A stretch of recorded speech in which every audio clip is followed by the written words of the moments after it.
ce que tu vois doit devenir une parole.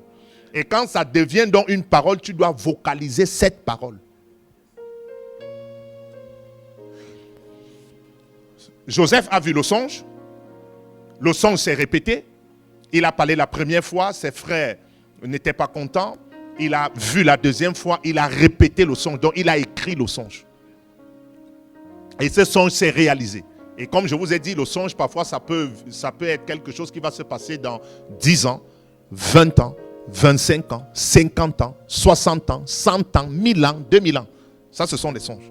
Donc les songes, parfois, quand on parle des vieillards ici, ça n'a rien à voir avec l'âge, hein, mais c'est juste une mission que Dieu peut te donner. Tu peux avoir 20 ans et il te donne un songe sur ton avenir. Voilà. Ça peut être au ministère, ça peut être ton appel, ça peut être quelque chose que tu dois venir révéler aux nations. Ça, c'est dans le songe. Maintenant, quand on parle de vision ici, vision, c'est je suis en train d'enseigner et tu vois des choses. Je suis en train d'enseigner et tu te vois dans le mariage. Je suis en train d'enseigner et tu te vois dans la prospérité. C'est ça, vision. Maintenant, il y a des visions ouvertes que tu es comme ça et Dieu peut ouvrir tes yeux. Il y a quelqu'un connecté là, vous ne vous connaissez pas et tu dis, il y a quelqu'un ici qui est connecté, la personne s'appelle telle, avec les yeux ouverts comme ça. Vous comprenez? Amen. Mais maintenant, tous les enfants de Dieu doivent voir des visions.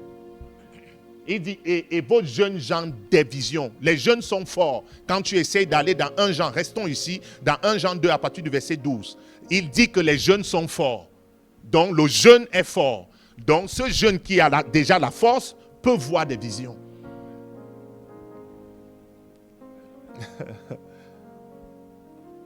Je suis en train d'enseigner, je n'ai pas parlé du mariage, mais tu te vois dans le mariage. Je suis en train d'enseigner, je n'ai pas parlé de certaines choses, tu te vois gouverneur, tu te vois entrepreneur, c'est ça vision. Et donc quand il y a donc un songeur, parce que un peuple sans révélation est un peuple sans frein. Trouvez-moi ça, c'est dans Proverbe.